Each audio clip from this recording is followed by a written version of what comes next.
Good morning friends, मैं हूं संतोष कुमार। स्वागत करता हूं आप सभी का अपने यूट्यूब मंच सिलेक्शन मंच पे। जैसा कि आप सबको पहले ही पता है कि हम लोग हिस्ट्री की सीरीज में बात कर रहे हैं इंडस वैली सिविलाइजेशन की, जिसको हम लोगों ने 3 पार्ट्स में डिवाइड करके स्टडी किया। पहले पार्ट में हम लोगों ने इंडस वैली सिविलाइजेशन के बारे में, उसकी डिस्कवरी के बारे में समझा कि सिंधु घाटी सभ्यता की खोज कब हुई, किसने की, और उसके कालखंड की गणना कैसे की गई। तो जिसमें हम लोगों ने बात की थी कि किस प्रकार सर जॉन मार्शल, जो कि आर्कियोलॉजिकल सर्वे ऑफ इंडिया के डायरेक्टर जनरल हुआ करते थे 1920 में, उनके नेतृत्व या उनकी लीडरशिप में, उनके सुपरविजन में दो महत्वपूर्ण अधिकारियों ने, एक दयाराम साहनी जी ने और दूसरा रखालदास बनर्जी जी ने, एक ने हड़प्पा की और दूसरों ने मोहनजोदड़ो की खोज की। हड़प्पा नगर की योजना, उसकी बनावट, उसका नगर विस्तार, जिसके बारे में हम लोगों ने समझा कि सभी घर और मकान पक्की ईंटों के बने हुए थे। ईंटों को, जिनको मिट्टी को पका करके बनाया गया था, उसे हम टेरीकोटा कहते थे। सभी नगर में जो मकान बने थे वो ग्रिड पद्धति में बने थे, शतरंज के बोर्ड की भांति एक पैटर्न में जो मकान बनाए जाते हैं उनको हम ग्रिड पद्धति में बने हुए मकान कहते हैं। उसके बाद हमने बात की सड़कें एक दूसरे को 90 अंश के कोण पे काटती थी। ये परीक्षा में पूछा जाता है आप सभी के कि कितने डिग्री के कोण पे काटती थी। चौराहों पर हमें हम्ड बुल यानी कि कुबड़ वाले सांड की प्रतिमा मिलती है, उसके बारे में भी हम लोगों ने बात की थी विस्तार से। इससे हमें अंदाजा लगता है, एक पता चलता है कि इंडस वैली सिविलाइजेशन में जो लोग थे, जिनकी प्रजाति द्रविड़ प्रजाति बताई जाती है, वो भूमध्य सागरीय क्षेत्रों के निवासी बताए जाते हैं। वो लोग एक होली एनिमल यानी कि पवित्र पशु के रूप में, जैसे आज हमारे समाज में गाय को पवित्र पशु माना जाता है, उस समय हम्ड बुल यानी कुबड़ वाले सांड को की पूजा किया करते। फिर हम लोगों ने बात की थी इस बारे में कि हड़प्पा से और क्या क्या चीजें मिली। तो हमने 6 धान के कोठार वहां से मिले, स्वास्तिक का चिन्ह मिला, जिससे हमें प्रतीत होता है कि सिंधु घाटी सभ्यता के जो निवासी थे वो सूर्योपासना यानी कि स्वास्तिक के सिंबल को हम सूर्य का प्रतीक भी बताते हैं। पिछले लेक्चर में मैंने आपको यह भी बताया था कि स्वास्तिक का चिन्ह और कहां कहां से मिला है, और स्वास्तिक चिन्ह का इंटरनेशनल यानी वर्ल्ड वाइड इसका क्या, किस तरीके से इसको लिया जाता है। जहां हमने द्वितीय विश्व युद्ध की भी बात की थी, जब हमने हिटलर की बात की और बताया कि नाजी पार्टी, जो कि उसने एक पार्टी बनाई थी 1932 के बाद, जब वो वहां का चांसलर बनता है, और किस तरह से द्वितीय विश्व युद्ध का वो खलनायक हो जाता है, उसकी नाजी पार्टी का जो चिन्ह था, जो प्रतीक था, जो सिंबल था, वो हमारा स्वास्थ्य से मिलता जुलता था। स्वास्थ्य चिन्ह नहीं कह सकते उसे, लेकिन स्वास्थ्य से मिलता जुलता था। तो उसकी बात की। स्वास्थ्य चिन्ह को, जो कि भारत में सिंधु घाटी सभ्यता से मिला, इसे सूर्य की उपासना का प्रतीक माना गया, जो कि अल्टीमेट सोर्स ऑफ एनर्जी है ऑन अर्थ। पशुपति शिव की बात की थी हम लोगों ने। मोहनजोदड़ो की बात हम लोगों ने की थी, जिसमें कुछ जो फाइंडिंग्स थी, वहां से जो प्राप्त वस्तुएं थी, उनकी बात कर ली थी। और आज इसी लेक्चर को हम आगे बढ़ेंगे और आज ये लेक्चर कंप्लीट होगा। तो बने रहिएगा अंत तक, और लंबे वीडियो देखने की आदत जरूर डालिए, क्योंकि रील्स से काम नहीं चलेगा अगर सिलेक्शन लेना है। चलिए स्टार्ट करते हैं। मोहनजोदड़ो, जिसके बारे में हम लोगों ने पिछले लेक्चर में जो बात की थी वो ये की थी कि सिंधु घाटी सभ्यता का वह स्थल जहां से हमें जो प्रमाण मिलते हैं कि इसको हम माउंड ऑफ डेड, ये हम लोगों ने बात कर ली थी, थोड़ा सा इसको और आगे बढ़ाने की कोशिश करते हैं आज, कि माउंड ऑफ डेड्स। माउंड ऑफ डेड्स का क्या मतलब होता है? कि माउंड ऑफ डेड्स का मतलब है मृतकों का टीला। डेड्स, मृतकों का टीला, मृतकों का टीला, माउंड ऑफ डेड्स। यानी यहां से हमें बहुत सारी संख्या में कब्रें मिली हैं, इसलिए इसको हमने मृतकों का टीला ये नाम दिया। तो परीक्षा में पूछा जा सकता है कि मोहनजोदड़ो शब्द का अर्थ क्या होता है। तो आपको याद रखना है गाइज कि इसका अर्थ होता है मृतकों का टीला। दूसरी बात आपको ये याद रखनी है कि जो मोहनजोदड़ो है, यहाँ पे इसकी जो नगर संरचना है, नगर संरचना, नगरीय संरचना यानी आर्किटेक्चर जो है इसका, वो बिल्कुल हड़प्पा से मिलता जुलता है। यानी यहाँ पे वो सारी चीजें हमें देखने को मिलती हैं कि घर और मकान ग्रिड पद्धति में बने हैं, टेरीकोटा से बनी हुई जो ईंटें हैं टेरिकोटा कही जाती हैं, उनसे बने हुए मकान हैं, सभी सड़कें एक दूसरे को समकोण पे काटती हैं और घरों के दरवाजे पीछे गली में मिलते हैं, खुलते हैं, तो वो हड़प्पा से बिल्कुल मैच करता है। इसीलिए हड़प्पा और मोहनजोदड़ो को हम क्या कहते हैं, जॉइंट कैपिटल कहते हैं। मोहनजोदड़ो को जॉइंट कैपिटल कहते हैं। यह बात भी हमने पिछले लेक्चर में समझ ली थी। यहां एक और प्रश्न आपसे परीक्षा में पूछा जा सकता है कि सिंधु घाटी सभ्यता का सबसे बड़ा स्थल यानी largest site of Indus valley civilisation, Sindhu घाटी सभ्यता का जो सबसे बड़ा स्थल है, सबसे बड़ा स्थल अगर कोई पूछता है सिंधु घाटी सभ्यता का सबसे बड़ा स्थल कौन सा था, तो आप बता देंगे सिंधु सभ्यता का सबसे बड़ा स्थल हमारा जो है मोहनजोदड़ो था। लेकिन पिछली क्लास में मैंने यह भी बताया था आपको कि सिंधु घाटी सभ्यता का भारत में, ये अलग से नोट कीजिएगा, भारत में सबसे बड़ा स्थल मोहनजोदड़ो नहीं माना जाता, क्योंकि मोहनजोदड़ो कहां पड़ता है, पाकिस्तान में। सिंधु सभ्यता का सबसे बड़ा स्थल अगर कोई भारत में पूछ लेता, largest Indus valley site in India अगर कोई पूछ ले, तो आपको टर्म याद रखना है राखी गढ़ी। यह टर्म आपको याद करना है कि राखी गढ़ी भारत में पाए जाने वाली जितनी भी इंडस वैली साइट्स हैं उन सब में सबसे महत्वपूर्ण स्थल है। अच्छा, राखी गढ़ी की अगर लोकेशन पूछ ले कि कहां पे है, तो आपको याद रखना होगा दोस्तों हरियाणा में। और जब हम राखी गढ़ी को डिस्कस कर रहे थे तो यह भी बताया था मैंने कि राखी गढ़ी को यूनेस्को जिसका काम होता है अंतरराष्ट्रीय स्तर पर जितनी भी विश्व विरासत हेरिटेज साइट हैं उन सब का संरक्षण करना और उनके बारे में उनका पुनरुत्थान की बात करना। यूनेस्को जिसका फुल फॉर्म होता है united nations education science and cultural organisation, इसका जो हेडक्वार्टर है अगर कोई पूछता है तो आप बता देंगे यूनेस्को का हेडक्वार्टर कहां पे है, पेरिस में है। दोस्तों याद मुझे नहीं रहता था तो मैंने एक ट्रिक बनाई थी अपने समझने के लिए, शायद वो आपके काम आ जाए कि यूनेस्को का हेडक्वार्टर आप याद रख पाए हमेशा। तो ई फॉर यहाँ पे एजुकेशन है, एजुकेशन मतलब पढ़ाई लिखाई, तो पढ़ाई लिखाई की बात कहां हो रही है, पेरिस में हो रही है। इस बात को आप लोग प्लीज ध्यान रखिएगा। हाँ, तो राखी गढ़ी को यूनेस्को ने घोस्ट सिटी की लिस्ट में शामिल किया है। अब आप कहेंगे सर ये घोस्ट सिटी क्या होता है, तो घोस्ट सिटी वो नगर होते हैं विश्व के जहां पर अब जनजीवन नहीं है, जहां अब केवल खंडहर हैं और उनके विलुप्त होने की संभावनाएं ज्यादा हैं। तो परीक्षा में पूछ सकता है कि राखी गढ़ी को यूनेस्को ने किस लिस्ट में रखा है, तो घोस्ट सिटी में। अब आते हैं हम फिर से अपने मोहनजोदड़ो वाले टॉपिक पे।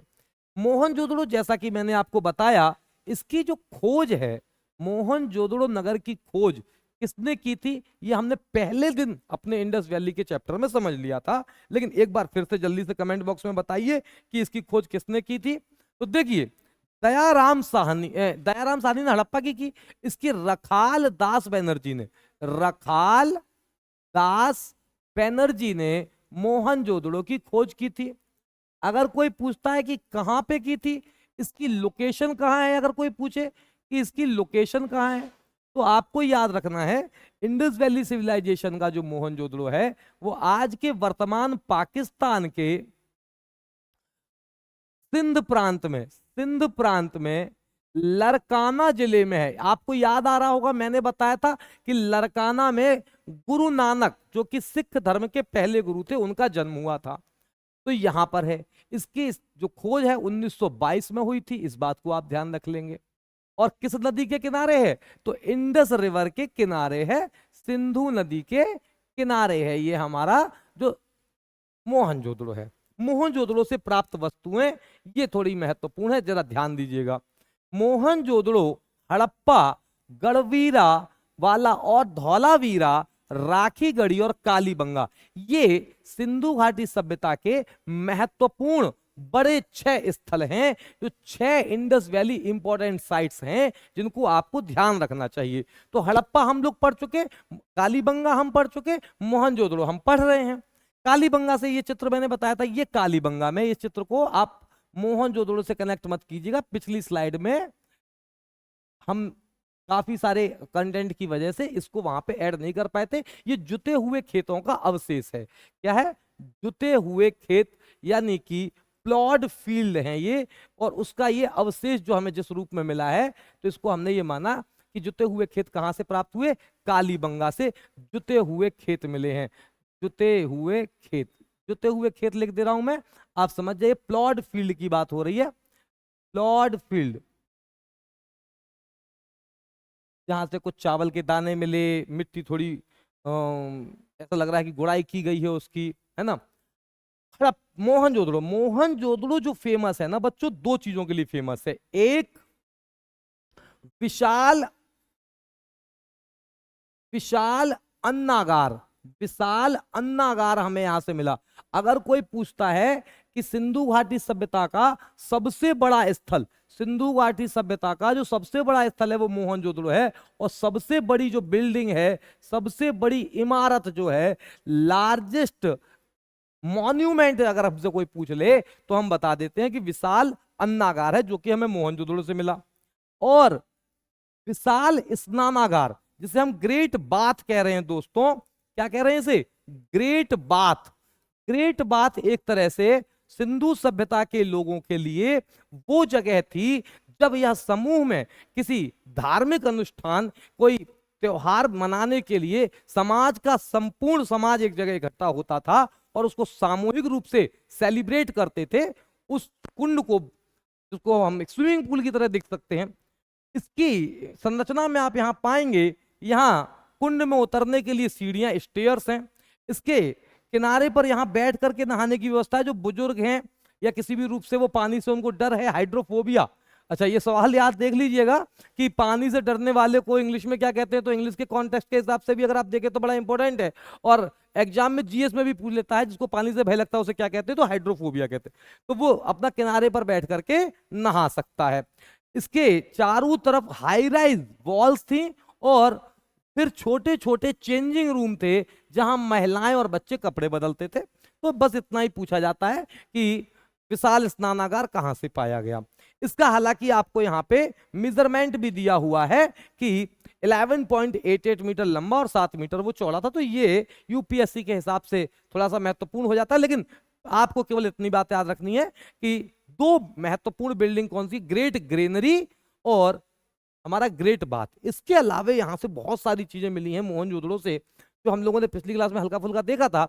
एक तो हमें सिंधु सभ्यता के लोग जिस करेंसी का यूज करते थे, जो मुद्रा यूज करते थे, जिस तरह की करेंसी यूज करते थे, उस पे एक बूढ़े बाबा का चित्र, एक ओल्ड मैन का चित्र मिला है। और ये ओल्ड मैन जो है वो चारों तरफ से इनकी सराउंडिंग जो है वो अलग अलग जीव जंतुओं से, कौन कौन से जीव जंतु हैं तो आप यहां देख पाएंगे कि गेंडा है, चीता है यानी कि राइनोसोरस है, टाइगर है, भैंसा यानी कि मेल बफेलो है, और एलिफेंट है, सांप है, नीचे बाघ की खाल है। अब ऐसे देवता हिंदू धर्म में कौन से माने गए जो चारों तरफ से, कहीं बुल से, कभी गेंडे से, कभी सांप से, कभी बाघ से, कभी टाइगर से, हिरन से घिरे हुए हैं। तो वो जो माने गए हिंदू धर्म के अनुसार, हमने ये माना कि वो पशुओं के स्वामी हैं, यानी पशुपति, पशुपति शिव। पशुपति, देखो पति का मतलब यहाँ स्वामी से है, मालिक से है, ठीक है ना। तो पशुपति शिव यानी पशुओं के वो मालिक हैं, इसलिए उनको पशुपति शिव का नाम दे दिया गया, जो कि आसन की मुद्रा में, योग की मुद्रा में हमें मिलते हैं। अच्छा, इसी सवाल को अगर ऐसे पूछ ले कि किस सिंधु घाटी सभ्यता से हमें एक दाढ़ी वाले बाबा, दाढ़ी वाले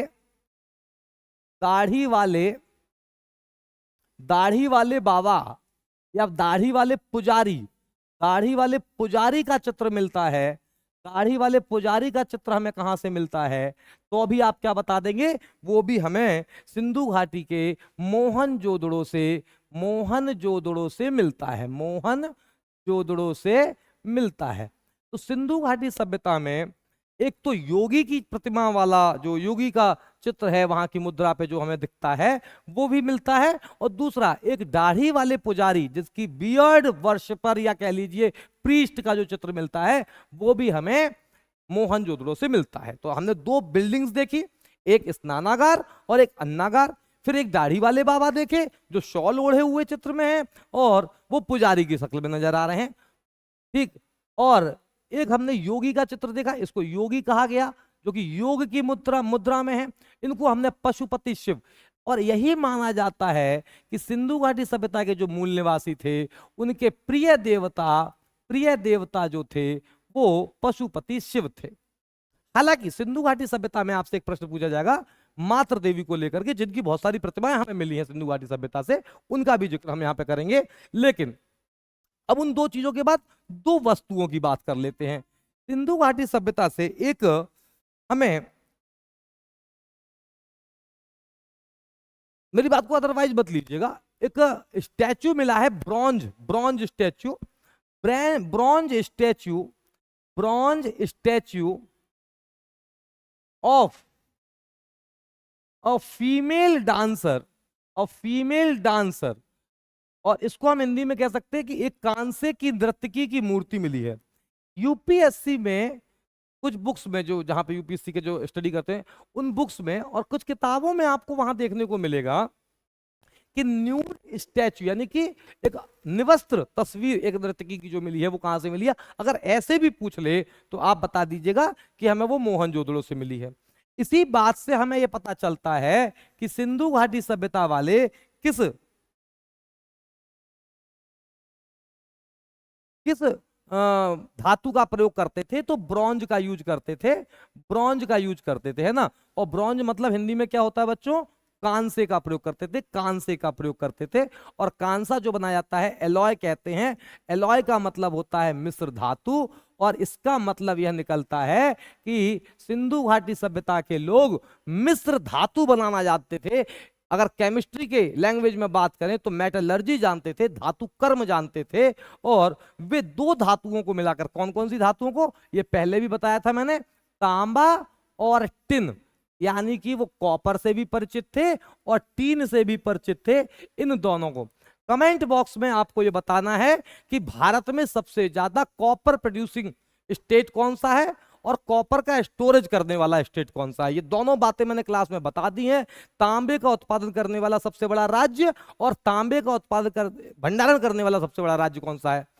तीसरा क्वेश्चन आपको बताना है कि टिन उत्पादन करने में भारत में कौन सा राज्य अग्रणी, यानी हाईएस्ट प्रोड्यूसर ऑफ टिन, ठीक है ना। तो ये मैं अगले क्लास में आपको इसका आंसर दे दूंगा। फिलहाल जरा अपना दिमाग लगाइए और कमेंट बॉक्स में लिखिए। यहां पे लिखा है कि मृत्यु के पश्चात शवों का क्या करते थे, यानी डेड बॉडीज के साथ क्या करते थे। तो डेड बॉडीज को, देखो हम मानते हैं कि डेड बॉडीज को डिके करने के कई सारे मेथड हो सकते हैं, अलग अलग धर्मों और समाजों में अलग अलग है। तो हमारे इंडस वैली साइट या इंडस वैली सिविलाइजेशन जो कि भारत की सबसे प्राचीनतम सिविलाइजेशन है और विश्व की सबसे प्राचीनतम सिविलाइजेशन में से एक है, इसके अगर पैरेलल कोई पूछे कि कौन कौन सी सभ्यताएं थी, तो मेसोपोटामिया थी, सुमेरिया थी, बेबीलोनिया थी, इजिप्टियन सिविलाइजेशन भी इसके पैरेलल थी।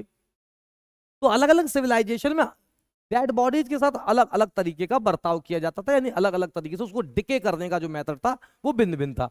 लेकिन इंडस वैली में दोनों तरीके के मेथड, वो आप उनको जलाने का, शवों को जलाने का भी मेथड था और उसके बाद उसे दफनाने का भी मेथड था, यानी जलाने के साथ साथ वो दफनाने की भी प्रक्रिया यानी गाड़ने की प्रक्रिया में भी इन्वॉल्व थे।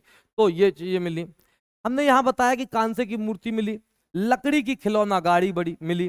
तो मोहनजोदड़ो से जो महत्वपूर्ण बातें हमने सीखी वो क्या सीखी, एक अन्नागार मिला, एक स्नानागार मिला। ये दोनों सिंधु घाटी सभ्यता के दो महत्वपूर्ण बड़ी बिल्डिंगें हैं। इसके अलावा कांसे की नर्तकी की मूर्ति मिली, एक योगी की मुद्रा में हमें एक बाबा का चित्र मिला जो कि उस समय की मुद्रा पर यानी करेंसी पर पंचमार्क किया हुआ था, यानी कि छापा मारा था, जो कि स्क्वायर शेप्ड सील है, एक वर्गाकार आकृति में वो हमें मुद्रा मिली है। ये इस तरीके से है और इन्हीं को हमने पशुपति शिव के रूप में मान लिया है। पशुपति शिव के रूप में इनको मान लिया गया है, इन्हीं को प्रिय देवता माना जाता है। उसके बाद हम लोगों ने देखा नर्तकी की मूर्ति मिली है और लकड़ी की खिलौना गाड़ी, और जो नर्तकी की मूर्ति है वो कौन किस धातु की है, कांसे की है। इससे पता चलता है कि Indus valley civilisation bronze age की सिविलाइजेशन थी। और जब वो आर्किटेक्चर के बारे में जानते थे, यानी कि भवन निर्माण यानी वास्तुकला के निर्माण में महारथी थे, और दूसरी तरफ वो एलॉय बनाने में भी महारथी थे। चलिए अब हम लोग बात करते हैं लोथल की।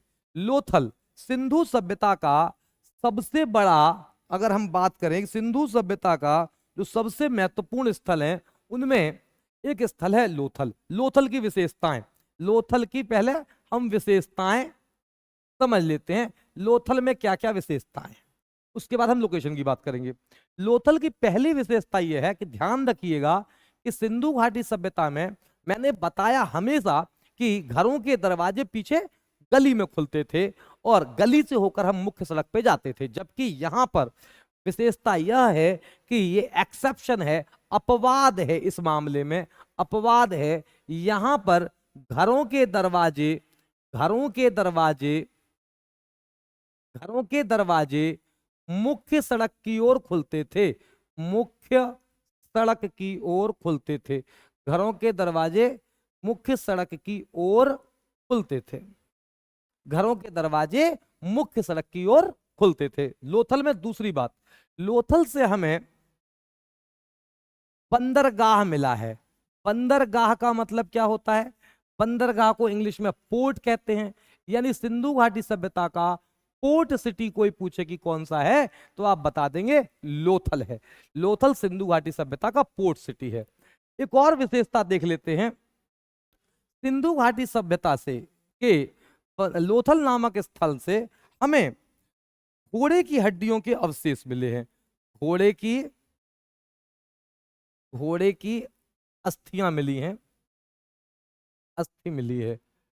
ये ना केवल लोथल से मिली है, घोड़े की अस्थि की अगर बात आ जाए तो आपको तीनों में से कोई एक ऑप्शन टिक करना होगा, जिसमें आपको याद रखना है सुरकांगेडोर। सुरकांगेडोर, ये सुरकांगेडोर आज की तारीख में पाकिस्तान में है, ठीक है। उसके बाद कालीबंगा, कालीबंगा से हमें घोड़े के साथ साथ ऊंट की भी, देखो कालीबंगा कहाँ है, राजस्थान में, तो राजस्थान वाले तो ज्यादातर ऊंट चलाते होंगे ना, कि रेगिस्तान में तो ऊंट ही जहाज होता है, यानी शिप ऑफ डेजर्ट कहते हैं ऊंट को। तो वहां पर हमें घोड़े के साथ साथ ऊंट की भी प्रतिमा मिली है, ऊंट का भी स्केलेटन मिला है, यानी कैमल का भी मिला है। ये हमने पिछली क्लास में पढ़ा था। और लोथल तो है ये हमारा, तो घोड़े की अस्थि भी कभी कभी सुरकांगेडोर कालीबंगा नहीं देगा, लोथल देगा, तो आपको लोथल टिक करना है। लेकिन कई बार बच्चा पूछता है कि सर ये बताइए कि लोथल भी दे दिया सुरकांगेडोर भी दे दिया, तब हम किसको टिक करेंगे? तब सबसे ज्यादा स्ट्रॉन्ग आंसर आपका सुरकांगेडोर होगा। अब हम लोग आगे बढ़ते हैं। लोथल से हमें एक चीज और मिली है, यहां पे फायर अल्टर्स। देखो फायर अल्टर्स जो हैं वो दो जगह से मिले, एक लोथल से और एक कालीबंगा से। कालीबंगा से ज्यादा मिले हैं, कालीबंगा से हमें 7। फायर अल्टर का मतलब क्या होता है, यज्ञ के हवन कुंड। यज्ञ के हवन कुंड जो मिले हैं वो हमें कहां से मिले हैं, वो हमें लोथल से भी मिले हैं और कालीबंगा से भी मिले हैं। लेकिन ज्यादा संख्या में हमें कालीबंगा से मिले हैं। इसलिए स्ट्रॉन्ग आंसर जब मैं कहता हूं, इसका मतलब जब दोनों आंसर दिए हों ऑप्शन में तो आप कालीबंगा टिक करेंगे। कालीबंगा से कितने मिले हैं दोस्तों, तो 7 हमें फायर अल्टर्स मिले हैं। लोथल के बारे में एक अंतिम बात बता देता हूं, धान की भूसी, धान की भूसी मिली है, धान की भूसी मिली है यहां से हमें। तो धान की भूसी हमें कहां से मिली, तो लोथल से। अच्छा, धान और चावल में अंतर समझ लीजिए, जब तक वो प्लांट में है और वो एक कवर्ड सीड के तौर पर है, एक छिलके के अंदर है, तब तक उसे हम धान यानी अंग्रेजी में पैडी कहते हैं, पैडी कहते हैं। और जब वो निकाल करके हम यूज करते हैं यानी कि, तो उसे हम चावल कहते हैं, चावल यानी कि राइस कहते हैं। तो राइस मतलब होता है, आप धान को रॉ राइस मान लीजिए एक तरह से। तो चावल के दाने, अगर पूछता है पेपर में कि चावल के दाने अभी हम लोग आगे पढ़ेंगे, तो रंगपुर से मिले हैं। चावल के दाने हमें रंगपुर से मिले हैं, लेकिन धान की भूसी हमें लोथल से मिली है। धान की भूसी हमें कहां से मिली है? लोथल से। अच्छा, लोथल के बारे में मैंने कहा आपसे कि जो लोथल है वो हमारा, लोथल जो है ये हमारा बंदरगाह नगर है। बंदरगाह का मतलब जहां पानी के जहाज आते जाते रुकते ठहरते हैं, जहां उनका मेंटेनेंस किया जाता है। इस चित्र में देखिए, यहाँ पे आपको एक बंदरगाह शहर लोथल के बारे में बताया गया है। यहाँ घरों के दरवाजे मुख्य सड़क की ओर खुल रहे हैं, यह भी यहाँ पे दिखाने की कोशिश की गई है। और ये बताता है कि हमारे सिंधु घाटी सभ्यता के लोगों के व्यापारिक संबंध विदेशों के साथ थे। तो अगर हमसे ये पूछ लिया जाए कि क्या सर लोथल के अलावा कोई दूसरा बंदरगाह नगर नहीं है, तो है। ध्यान दीजिएगा, लोथल के अतिरिक्त, लोथल के अलावा, लोथल के अलावा बंदरगाह नगर, बंदरगाह नगर अगर कोई पूछता है तो वो कौन कौन से हैं, तो लोथल के अलावा जो बंदरगाह नगर हैं वो आपको ध्यान रखने हैं। लोथल के अलावा जो बंदरगाह नगर है वो है धौलावीरा। धौलावीरा, धौलावीरा हमारा बंदरगाह नगर है और ये गुजरात में है, ये गुजरात में है। इसके अलावे जो हमारा दूसरा सुरकांगेडोर है, सुरकांगेडोर है, ये भी एक तरह से कहीं ना कहीं बंदरगाह नगर के रूप में काम करता है। Dholavira another Indus valley site जो कि डॉकयार्ड साइट है, तो ये एक महत्वपूर्ण है जो कि गुजरात में है, कच्छ में है। अब हम लोथल से आगे बढ़ते हैं और लोथल से आगे कालीबंगा हम लोग पढ़ चुके हैं, चनहूदड़ो पे चलते हैं। बहुत इंपॉर्टेंट साइट है चनहूदड़ो। चनहूदड़ो की लोकेशन समझ लीजिए पहले।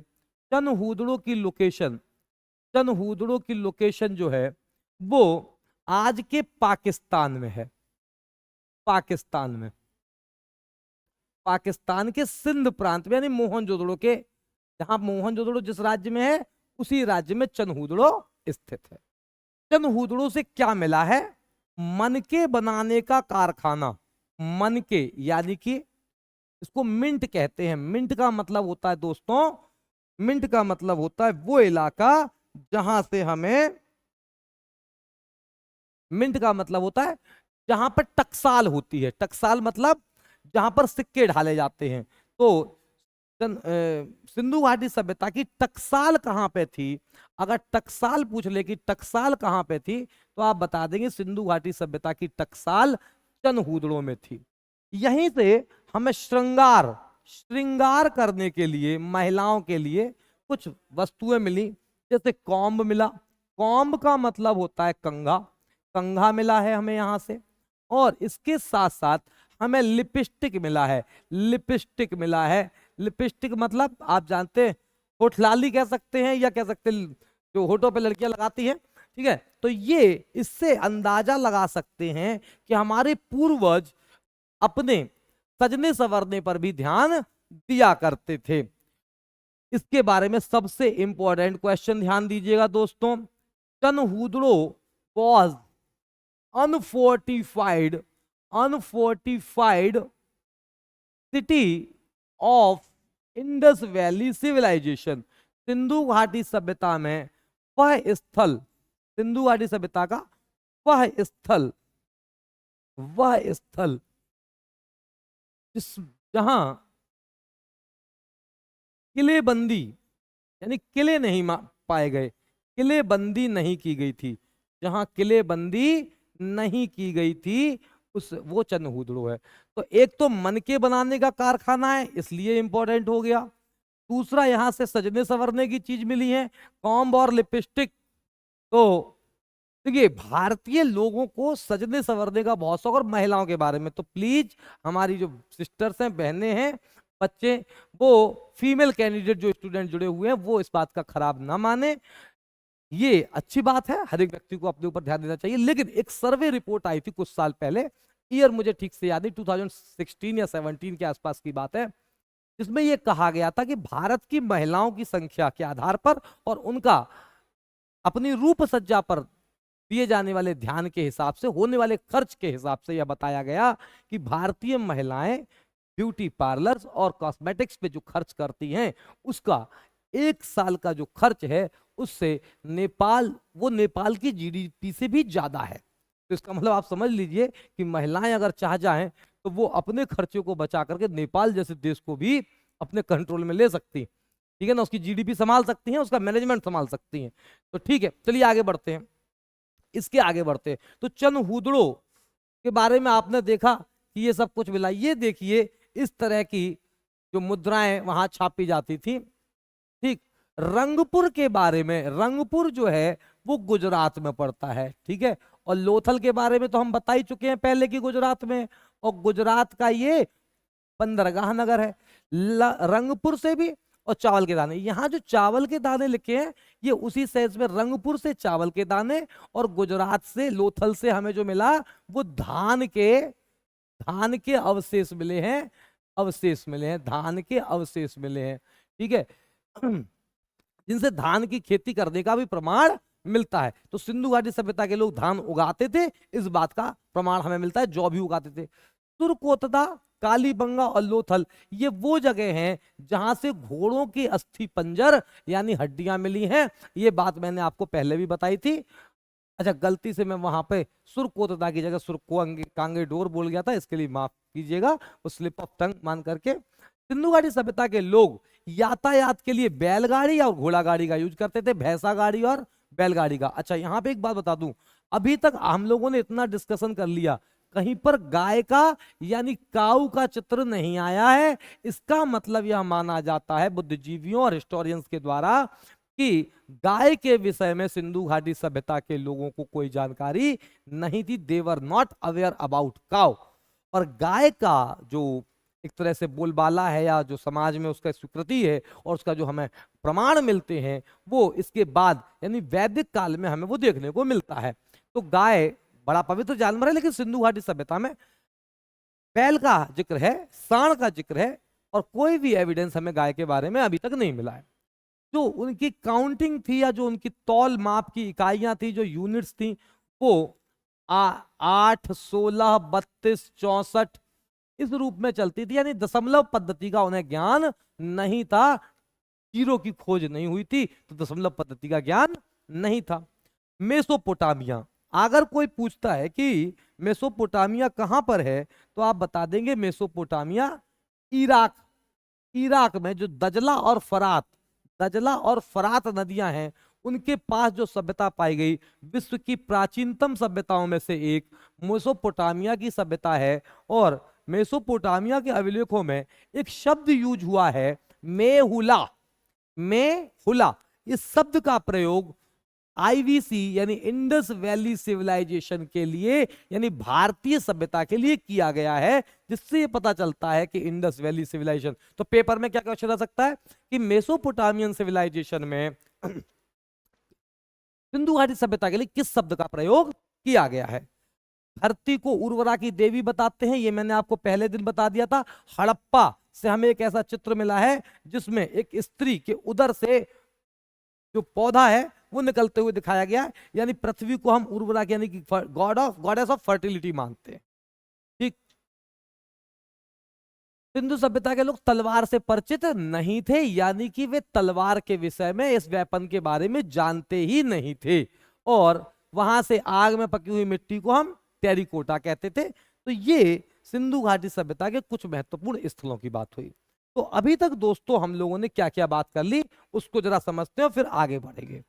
इंडस वैली सिविलाइजेशन के बारे में हमने इसकी क्या क्या बात कर ली, इसको जरा समझते हैं। सबसे पहले हम लोगों ने बात की डिस्कवरी की, कि खोज कैसे हुई। और डिस्कवरी में हम लोगों ने बात की कि सर जॉन मार्शल और उनकी टीम ने इसको खोजने का प्रयास किया सन 1920 के आसपास।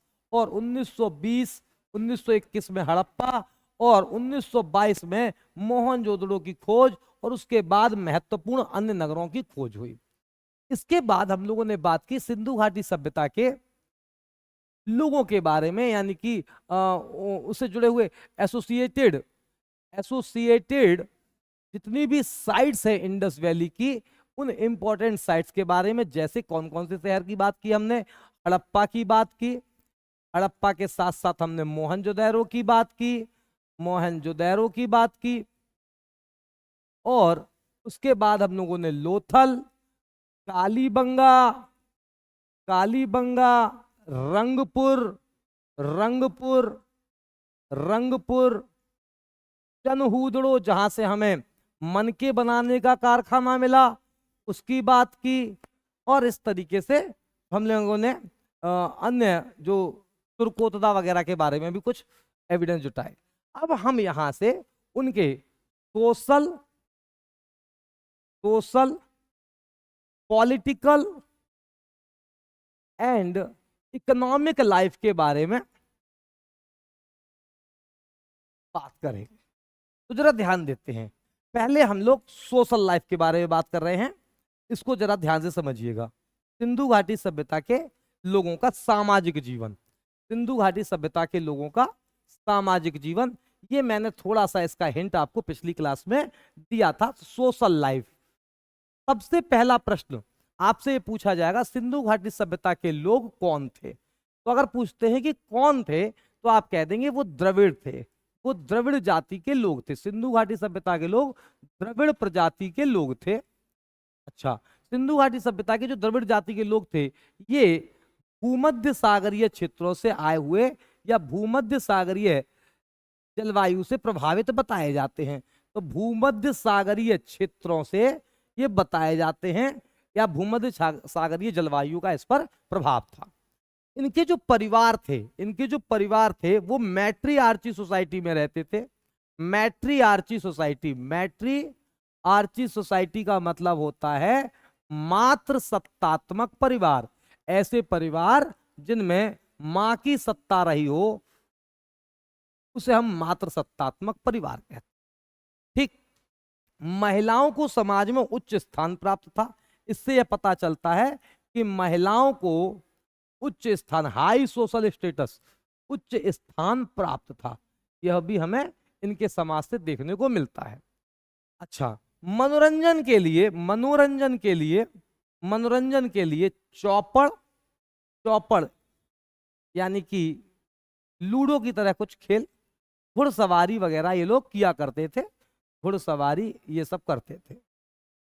अब आते हैं उनके हम लोग सोशल लाइफ के बाद पॉलिटिकल लाइफ। पॉलिटिकल लाइफ के बारे में सिंधु घाटी सभ्यता में हमें बहुत कुछ जानकारी नहीं दी गई है, क्योंकि यहां पाया जाता है कि मोहनजोदड़ो जो है, मोहनजोदड़ो के बारे में विशेष जानकारी, जो मैंने जब मोहनजोदड़ो डिस्कस किया था तो बताया था कि यहाँ जो समाज था वो गणतंत्रात्मक, देखिए प्रधानमंत्री जी नरेंद्र मोदी जी जहां पर भी जाते हैं वो बताते हैं कि India is mother of democracy, और भारत लोकतंत्र की जननी है। दुनिया में सबसे बेहतरीन जो किसी देश को गवर्न करने का जो तरीका है, अभी तक जो ज्ञात तरीका है, उसमें डेमोक्रेसी यानी कि लोकतांत्रिक सरकार को सबसे बेहतर माना जाता है। और हमारे देश ने सिंधु घाटी सभ्यता के काल में ही ये शिक्षा, ये लर्निंग हमें दे दी। ठीक, तो पॉलिटिकली राजा, जैसे जो शासक होता था, जो रूलर होता था,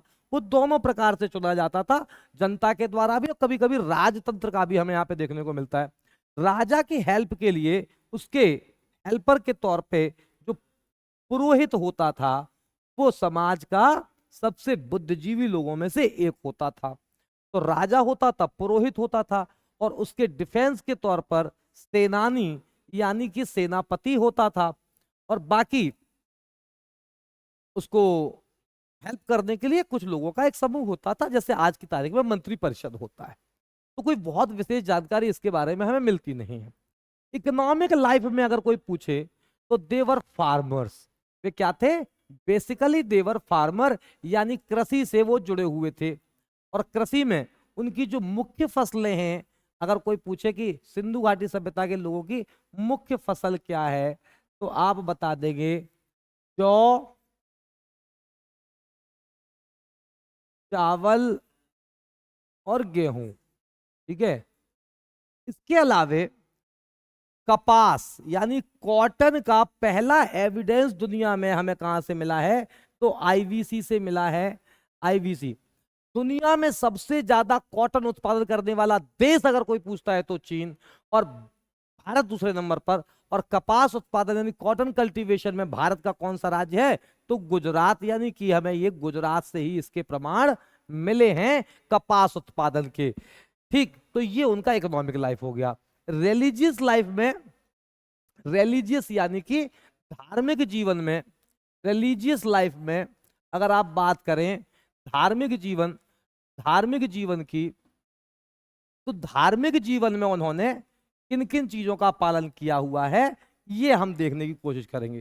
सबसे पहले हम बता चुके हैं कि फेवरेट गॉड यानी प्रिय देवता जो उनके थे वो पशुपति शिव थे। कौन थे?